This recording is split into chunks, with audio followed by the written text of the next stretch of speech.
Bismillahirrahmanirrahim. Assalamualaikum warahmatullahi wabarakatuh. Waalaikumsalam warahmatullahi wabarakatuh. Gimana kabarnya, Ustazah? Sehat? Alhamdulillah. Alhamdulillah sehat ya. Lagi sibuk-sibuk di rumah atau ada aktivitas kegiatan sekolah hari ini? Nggak ada Ustaz, cuman lihat-lihat berita-berita terbaru aja Ustaz. Oke. Sesuai dengan permintaan sebelumnya, hari ini kita coba untuk mengadakan proses coaching ya, atau pendampingan terhadap informasi lalu. Ada beberapa mungkin keinginan-keinginan yang ingin disampaikan oleh Ustazah berkaitan dengan proses pembelajaran di kelasnya begitu. Tapi kayaknya karena ini pertemuan perdana kita akan lebih bagus lagi kalau saat ini kita awali dengan perkenalan ya, karena kan biar nanti lebih akrab gitu, lebih bisa memahami apa yang kita bahas sampai hari ini. Karena hari ini kita berharap untuk bisa mendapatkan hasil yang terbaik terhadap mungkin ada pertanyaan atau mungkin persoalan-persoalan di dalam kelas pembelajaran Ustazah. Silakan Ustazah untuk memperkenalkan diri dulu. Ya. Oke, Assalamualaikum warahmatullahi wabarakatuh. Waalaikumsalam warahmatullahi wabarakatuh. Perkenalkan, nama saya Nur Hafizah SPD. Latar belakang pendidikan saya yaitu S1-nya yaitu Pendidikan Sosiologi Antropologi Universitas Negeri Padang. Dan kebetulan kemarin juga penyetaraan untuk mengambil S1 PGSD di UT. Saya lahir di Bengkulu tanggal 28 Juli 1988. Alhamdulillah sudah berkeluarga dan punya anak satu. Dan saya kebetulan itu berdinas atau bekerja sebagai guru di salah satu sekolah menengah pertama di Kota Bengkulu, yaitu di SMPT Ikro. Kebetulan saya mengampu mata pelajaran ilmu pengetahuan sosial sesuai dengan latar belakang pendidikan saya. Mungkin itu dulu perkenalan dari saya. Silakan Ustaz. Sudah berapa lama mengajarnya? Sudah mulai dari tahun 2012 Ustaz. Jadi Juli besok masuk 9 tahun. 9 tahun ya. Luar biasa ya. Mungkin sudah sangat banyak pengalaman mengajar gitu ya. Tapi saya yakin juga nanti pada prosesnya pasti juga akan banyak temuan-temuan begitu, pengalaman-pengalaman. Baik, Ustazah Nur Hafizo ya, dipanggilnya nama panggilannya? Ustazah Nur. Banyak panggilan Ustaz. Ustazah Nur boleh, Hafid boleh. Semua boleh ya, Nur boleh, Hafid Ya. boleh ya.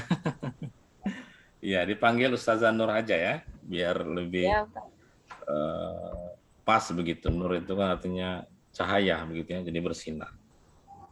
Baik, Ustazah Nur yang saya hormati, saya juga mungkin butuh memperkenalkan diri secara singkat pada kesempatan yang baik ini.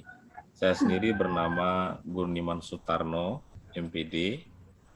Saya menempuh pendidikan strata satunya di Universitas Muhammadiyah Bengkulu, dan saya juga melanjutkan strata 2-nya di IAIN Bengkulu. Jadi memang spesialis saya ini MPD-nya MPD Pendidikan Agama Islam gitu ya. Dan saya juga sudah berkeluarga. Kebetulan kayaknya satu tempat sama istri saya begitu ya, mengajarnya di SMP Ikro ya. Berarti sudah kenal dengan istri saya. Dan saya sendiri tinggal di Kota Bengkulu, dan aktivitas keseharian saya mengajar di SDIT Ikro Bengkulu.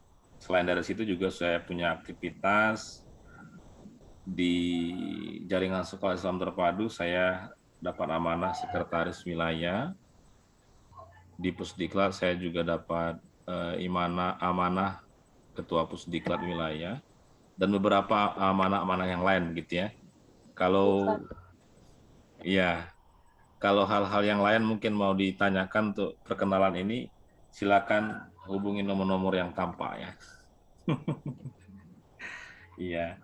Baik, Ustazah Nur Hafizo atau dipanggil Ustazah Nur tadi. Kayaknya hari ini adalah hari yang cukup cerah ya. Di sana cerah ya cuacanya ya? Apa mendung Enggak atau usah panas. Udah panas ya, berkeringat ini terik Ustaz. ya? Baik. Hari ini saya dapat informasi Ustazah Nur mau menyampaikan sesuatu gitu. Kira-kira ada apa ini yang mau disampaikan?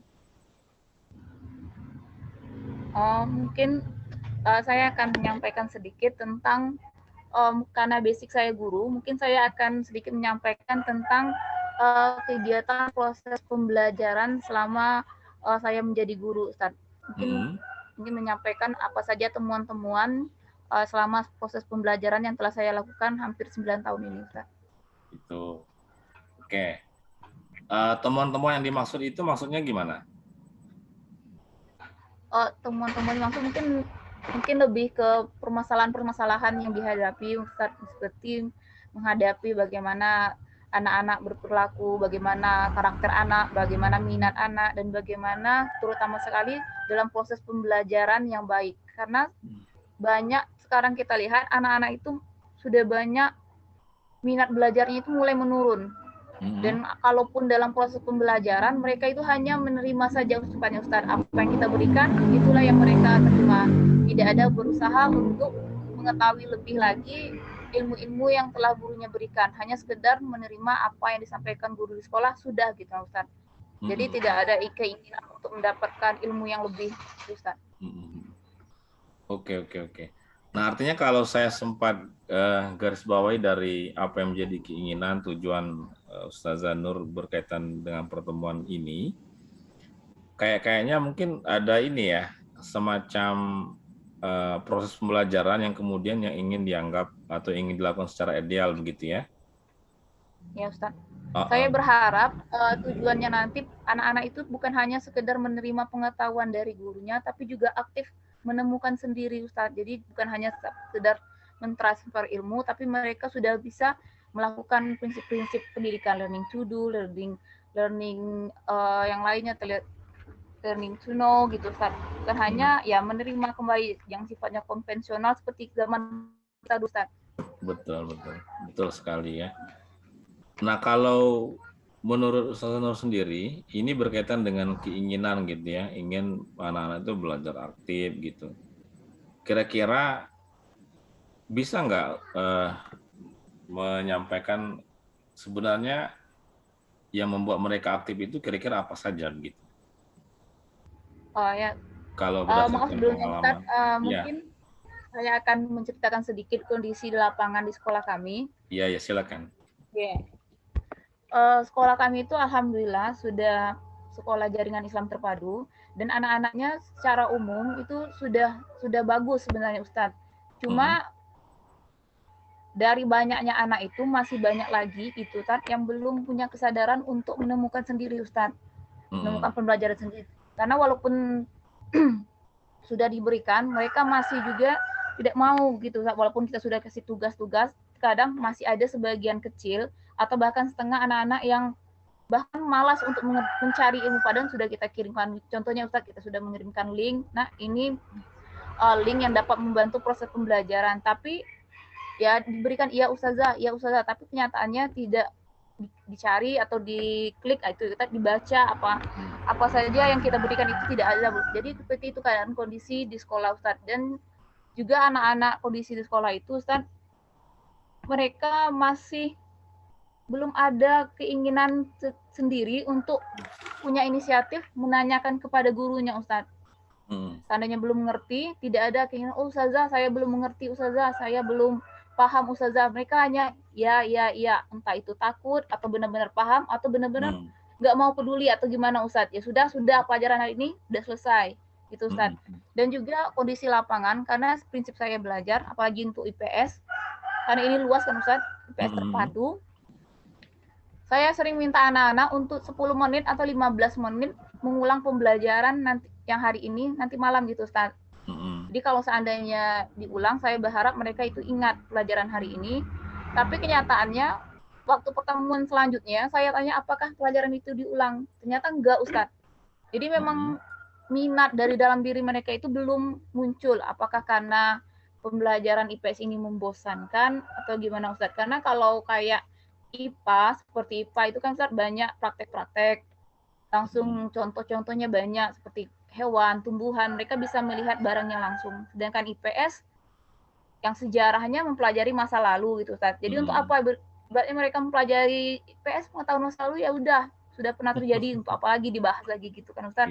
Nah, pelajaran ekonomi juga hitung-hitungan Zah, duit sekian baliknya sekian Zah, untuk apa ngitung uang orang Zah. Nah, pelajaran geografi juga mereka nggak minat gitu Ustaz, untuk pelajaran vulkanik, gunung-gunung, geografis, jadi sedikit membosankan bagi anak-anak pembelajaran IPS gitu Ustaz. Mungkin itu aja kenyataan di lapangannya Ustaz.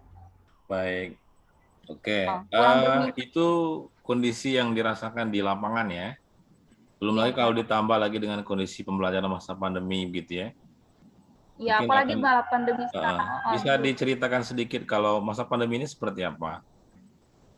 Lebih kurangnya. Kalau untuk masa pandemi sekarang Ustadz, memang saya sedikit kewalahan Ustadz, apalagi tidak bertemu tatap langsung dengan anak-anak, dan karena dengan bertatap langsung saja, kadang materi yang saya sampaikan itu tidak mencapai tujuan pembelajaran dengan maksimal Ustadz. Karena seperti kata saya tadi, mereka malas membayangkan terjadinya proses gunung meletus gitu Ustadz.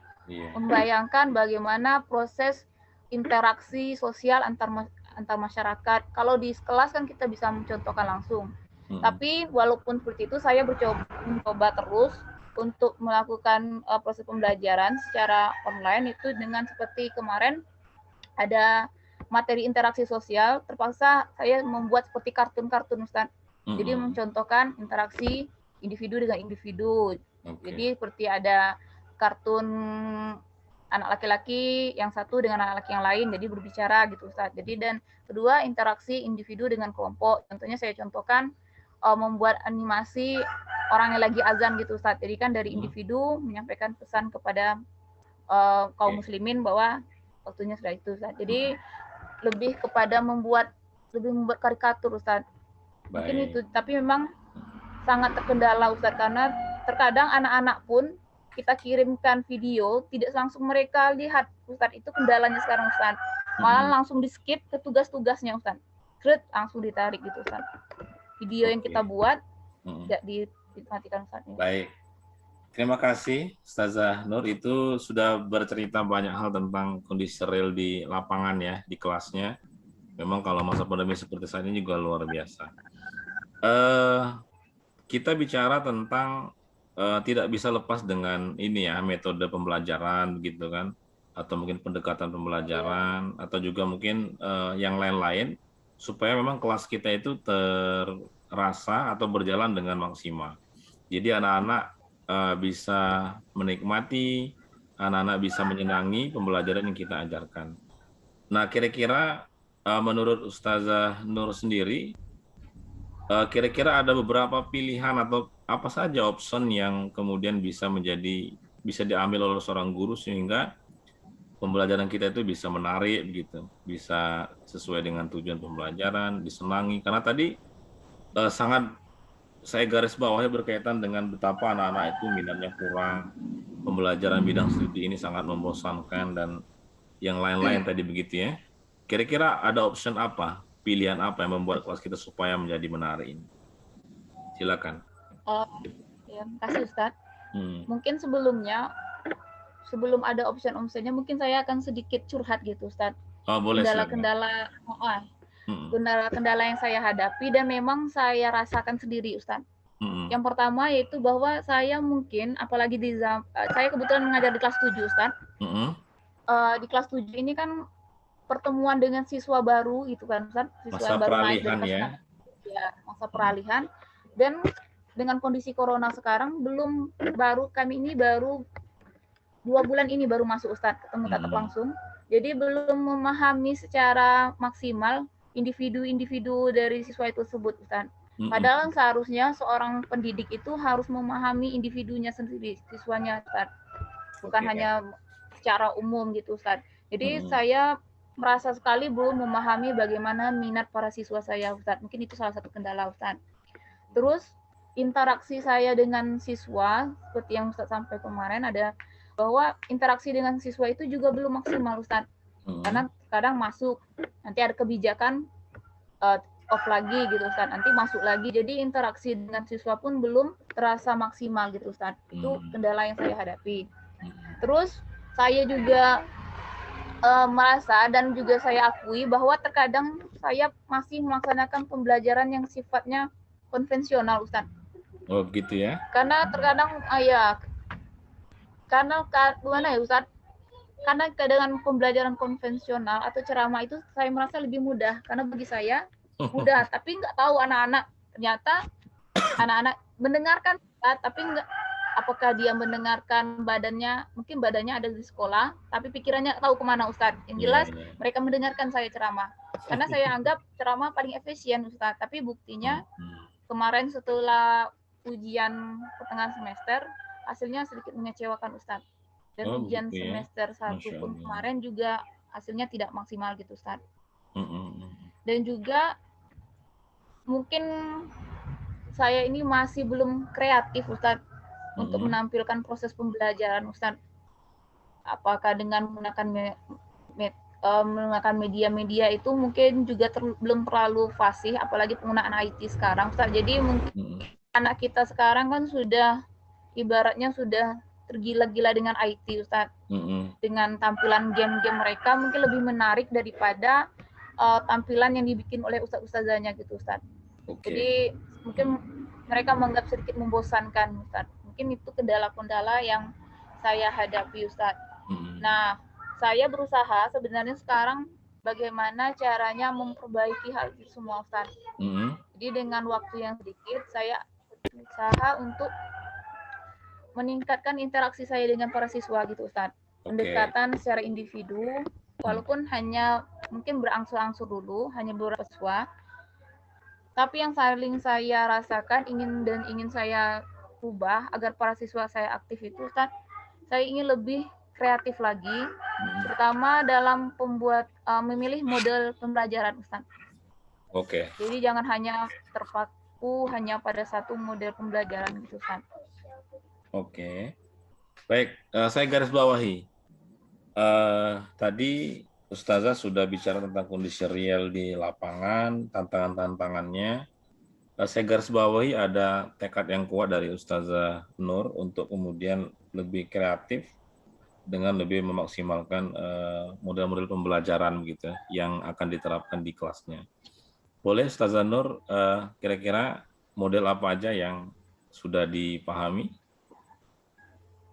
Nah, kemarin sudah pernah saya coba itu Ustaz, baru sekali atau 2 kali itu Ustaz. Itu model pembelajaran yang saya coba itu model pembelajaran problem based learning ya Ustaz. PBL. Basic learning ya. Jadi problem based learning. Jadi dengan model ini saya mencoba kemarin merubah pembelajaran yang sifatnya konvensional. Jadi saya kemas lebih singkat lagi atau lebih apik lagi gitu Ustaz. Jadi saya memfokuskan dengan membuat suatu permasalahan Ustaz. Jadi problem based learning ini saya membentuk kelompok-kelompok kecil dalam satu kelas yang terdiri dari 4 sampai 5 anak gitu Ustaz. Nah, sini saya bikin studi kasus Ustaz. Studi kasus seperti materi kemarin itu semester 1 interaksi sosial. Nah, saya bikin kasus di sana Ustaz. Nah, dari kasus-kasus itu dalam LKPD, saya buka dalam LKPD, dalam lembar kerja siswa, dan itu juga saya membantu siswa dengan memberikan apa namanya Ustaz? Seperti buku tambahan, buku-buku tambahan, masukan-masukan seperti itu Ustaz. Jadi ada pegangan bagi siswa, bukan hanya pakai buku siswa gitu Ustaz. Jadi ada informasi-informasi tambahan. Nah, di LKPD situ saya buat satu kasus dan langsung saya buat pertanyaan-pertanyaan sehingga nanti diskusi mereka itu tidak mengambang kemana-mana Ustaz. Jadi tujuan pembelajaran kita tetap tercapai. Kalau tidak ada pertanyaan yang mengkhususkan, takutnya ini kan kebetulan kelas 7 Ustaz. Jadi pemikiran mereka masih mengambang gitu Ustaz. Belum kalau di kelas 9 mungkin sudah lebih dewasa Ustaz. Jadi pemikirannya juga sudah lebih matang gitu Ustaz. Nah, jadi dari kasus tersebut nanti akan saya arahkan itu berdasarkan indikator-indikator pembelajaran Ustaz.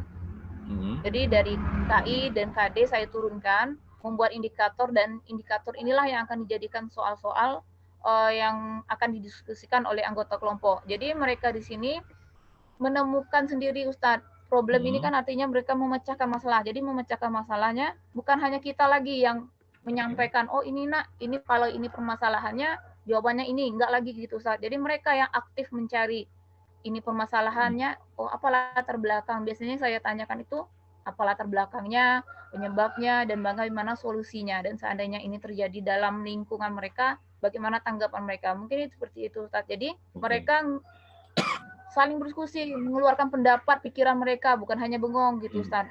Dan kita sebagai guru tetap menjalankan tugas, Ustaz. Bisa sebagai fasilitator gitu kan, Ustaz.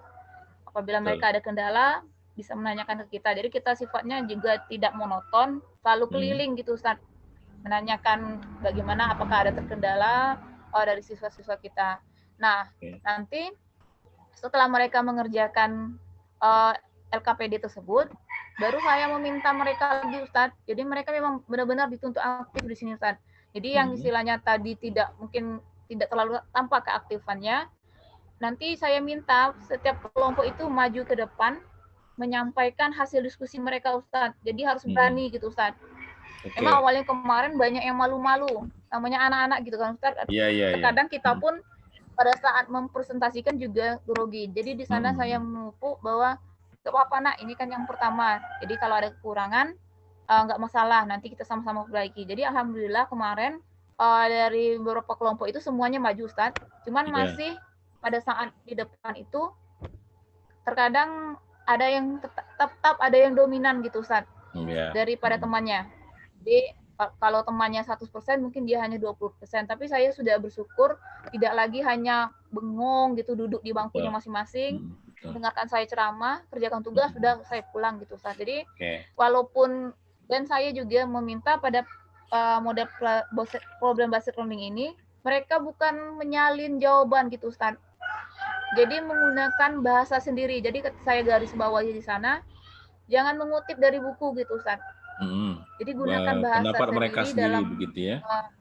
Pendapat mereka sendiri gitu, Ustaz. Jadi jangan hanya bengong, menyalin. Kalau menyalin itu kan sama saja dengan bohong kalau saya bilang. Jadi nak, antum cari kata kuncinya, kalau pendapat ahli nanti kembangkan sendiri dengan bahasa sendiri, Ustaz. Jadi apa yang dipelajari hari ini akan lengket atau teringat terus gitu, Ustaz.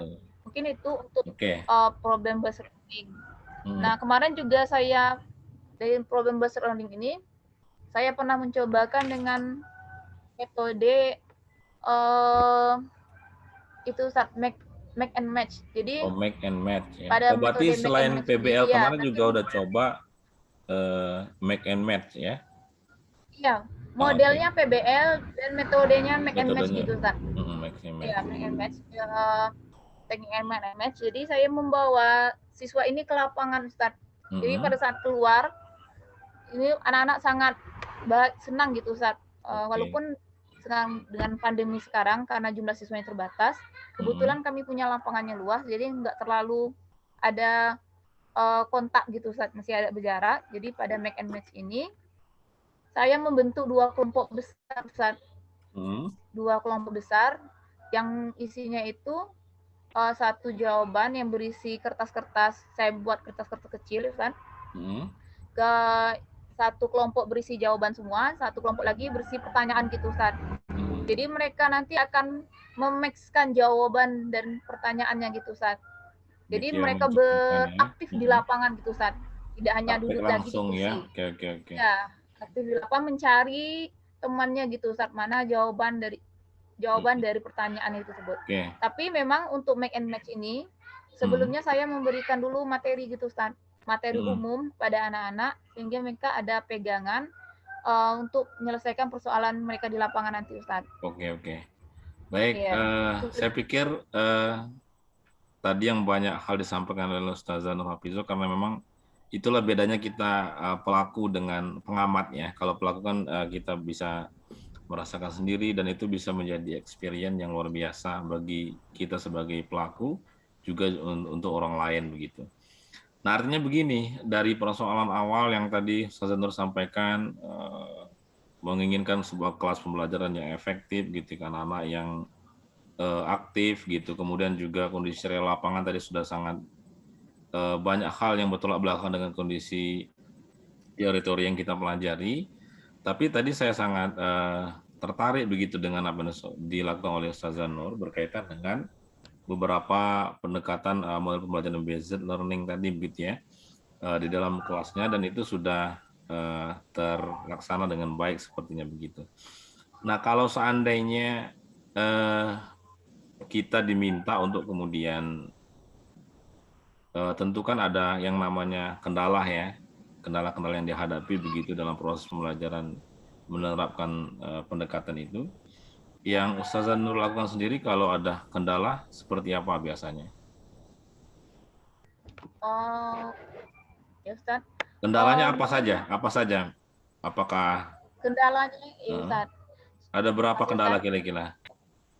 Banyak Ustaz kendalanya, terutama yang pertama gitu kan. Kadang ya banyak Ya, Ustaz. sedikit saja, Dari jangan banyak nian. Yang yang paling pertama mungkin dominan kira-kira apa gitu? ya syukuran Ustaz. Saya kini kan sudah mulai merubah Ustaz dengan Hmm, PBL tadi. PBL tadi saya pada awalnya memunculkan kasus gitu dulu Ustaz. Video hmm, kasus gitu Ustaz. betul. Nah, mungkin kendalanya di sini itu pada IT Ustaz, atau IT, oke. perlengkapan gitu Ustaz. Iya, perlengkapan yang Istilahnya. terkadang pada saat kita membutuhkan, karena kan tidak semua kelas punya infokus gitu Ustaz, Hmm, dan layar infokus. Jadi terkadang oke. kalau mau menampilkan itu kita membawa ke lab gitu kan Ustaz, di Hmm, lab yang lengkap gitu kan.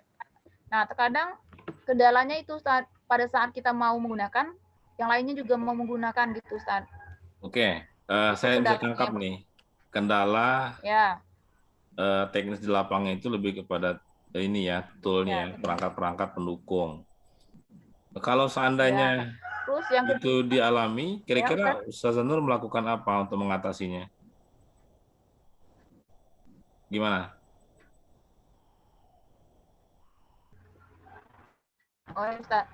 Kalau Kendala? memang itu terkendala, Ustaz, Hmm, saya biasanya langsung kedengaran, Ustaz. ya, silakan. Kalau terkendala biasanya itu saya ya, menghubungi Sapras gitu, Ustaz. Hmm, Karena memang kalau pada saat di lab penggunaan IT atau perlengkapan di lab langsung masuk bisa langsung menggunakan, Ustaz. Cuman hmm, kalau pada saat terkendala itu ada di sekolah itu ada beberapa infokus yang bisa digunakan, tapi itulah Ustaz, terkadang memakan waktu yang lama harus memasang lagi gitu kan Ustaz, mencocokkan lagi. hmm, Nah, terkadang di sanalah salah satu permasalahan saya itu dalam waktu gitu Ustaz, pengelolaan hmm. waktu, Manajemen waktu ya. sehingga terhambat pelaksanaan pembelajaran Hmm, oke. gitu Ustaz. Hmm, Tapi walaupun terhambat, ya walaupun terhambatnya infokus dari sekolah yang gitu Ustaz. oke. Baik, terima kasih.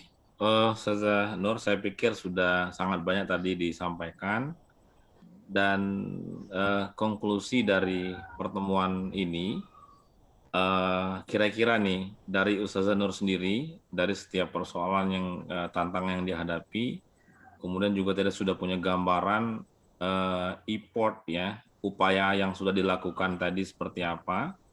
Nah, kira-kira nih Ustazah Nur sendiri punya apa namanya pandangan atau pendapat sendiri nggak ini?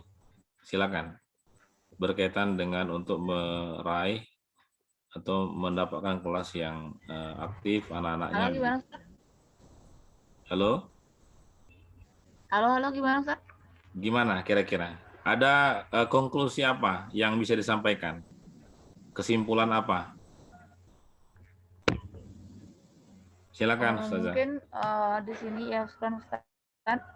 Ya, mungkin Ustadz saya menyampulkan di sini sebenarnya dalam proses pembelajaran itu sebenarnya yang sangat berperan itu adalah gurunya. Jadi tidak bisa guru itu menyalahkan siswanya, oh siswanya pemalas, siswanya tidak aktif, tidak aktif. Guru menuntut siswanya untuk berpikir hot gitu, Ustaz. Sementara gurunya mengajar jangan menuntut siswa, tapi tuntutlah perubahan dari diri kita sendiri gitu, Ustaz. Oke. Jadi perbaiki diri, jadilah guru yang kreatif, menyenangkan, yang bisa membawa siswa kita lebih baik gitu Ustaz. Jadi jangan hanya ketika di awal tadi konvensional hanya berceramah-ceramah, karena zaman sekarang siswa kita ini bukan lagi yang sifatnya hanya mendengarkan, tapi sudah bisa audiovisual dan yang lain-lainnya gitu Ustaz. Oke. Jadi mulai dari gurunya sendiri Ustaz. Jadi kalau ingin siswanya aktif, gurunya harus aktif. Kalau siswanya mau berpikir hots, gurunya juga harus berpikir hots gitu Ustaz. Baik, terima kasih Ustazah Nur. Saya pikir sudah nggak terasa nih, sudah hampir 1 jam ini ya diskusinya. Kayaknya saya sudah bisa melihat dari Ustazah Nur. Jadi dari awal tadi ada semacam kendala dan persoalan, dan saya merasa juga apa yang disampaikan di akhir pembicaraan kita ini tadi sudah menggambarkan sebuah pemecahan masalah dari kendala-kendala yang dihadapi oleh Ustazah Nur di kelasnya begitu. Mudah-mudahan ini bisa menjadi inspirasi untuk teman-teman guru yang lain, sehingga apapun yang kemudian menjadi persoalan kita dalam kelas, maka guru itu yang betul-betul dituntut harus kreatif, inovatif, dan juga pendekatan lebih kepada perangkul gitu ya, perangkul atau lebih mendekatkan secara anak itu lebih kepada perasaan, karena memang gimana pun caranya mengajar dengan hati itu tentu berbeda sekali dengan mengajar dengan transfer knowledge. Tapi memang menganggap bahwa anak itu sebagai objek, itulah hal-hal yang keliru yang selama ini kita ketahui. Nah, artinya Ustazah Nur mudah-mudahan sekali lagi tetap bersemangat untuk mengajar di kelasnya, dan terus bisa berbagi juga dengan teman-teman yang lain kalau memang ada persoalan. Saya sendiri mohon maaf apabila mungkin ada yang kurang tepat dan kurang berkenan disampaikan. Mudah-mudahan bisa ketemu lagi di lain waktu ya. Selamat beraktivitas. Demikian tutup dengan lapas. Alhamdulillahirrahmanirrahim. Alhamdulillahirrahmanirrahim. Ya, jazakallah. Assalamualaikum warahmatullahi wabarakatuh. Waalaikumsalam warahmatullahi